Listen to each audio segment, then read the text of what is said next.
Il répond non. En enlevant l'ivraie, vous risquez d'arracher le blé en même temps. Laissez-les pousser ensemble jusqu'à la moisson. Et au temps de la moisson, je dirai au moissonneur, enlevez d'abord l'ivraie, liez-la en borde pour la brûler. Quant au blé, ramassez-le pour le rentrer dans mon grenier.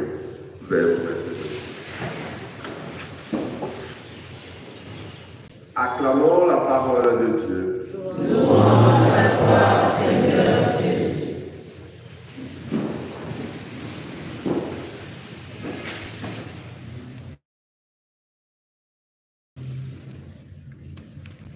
Voilà, je voudrais souhaiter une bonne fête à la Cora Sainte-Anne, c'est ça? Représenté par Type Noyau. Bon, merci pour votre présence. Je souhaite également une bonne fête à la CB Sainte-Anne. Le président nous rappelle que le presbytère fait partie de sa CB. Bonne fête également à vous. Et puis, bonne fête à tous et à chacun. C'est vrai que c'est demain la fête solennelle, mais bon, bonne fête quand même à nous tous. Que cette Anne ne nous oublie jamais, qu'elle veille sur nous comme ses petits arrière-petits-enfants. Voilà, qu'elle prie pour nous, qu'elle nous protège. Voilà. Alors donc, je voudrais ce matin, pour notre méditation, m'arrêter sur l'Évangile. Jésus nous parle du royaume des cieux. Et c'est une difficulté pour lui. Les mots des hommes ne peuvent définir ce que c'est que le royaume.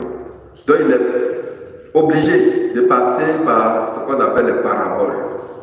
Et l'une des paraboles de ce matin, c'est l'ivraie et le blé.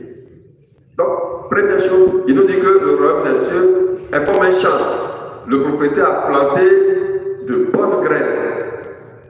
Ils sont allés se coucher. Il se réveille. Il voit qu'il y a des mauvaises graines qui ont été sémées également. C'est peut-être le même. Patron, mais dans ton champ, c'est les bonnes graines que tu as plantées. Il dit oui. Amen. Voilà qu'il y a de mauvaises graines. On fait comment? Donc la permission, on va les arracher.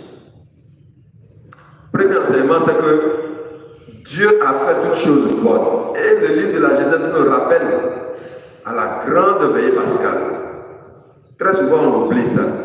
Dieu a fait toutes choses bonnes. Et souvent je compare.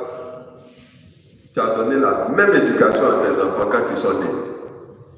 Si tu as dit à un ne vole pas, tu as dit à tous ne vole pas. Je ne sais pas s'il y a des parents qui changent quand le deuxième vient dire bon maintenant on peut voler. Je ne crois pas. Même parole là, c'est ça que tous on a reçu. Donc tu as donné une bonne éducation à tes enfants. Comment se fait que grandissant, il y a un qui devient mauvais déjà. Il quand même il se dresse contre ses parents. Il veut même lancer coup de poing à son papa.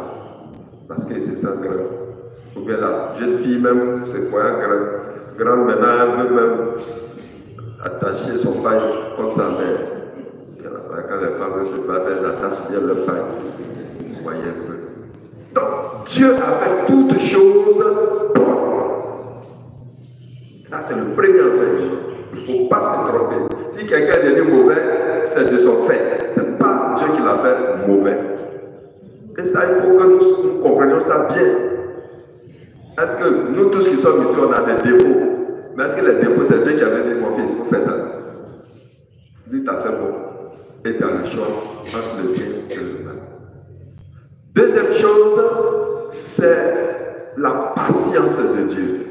Malgré que nous soyons bons, Dieu ne décide pas, comme mon fils aujourd'hui l'a volé, bon, je vais l'exterminer ou bien je vais le condamner à mort.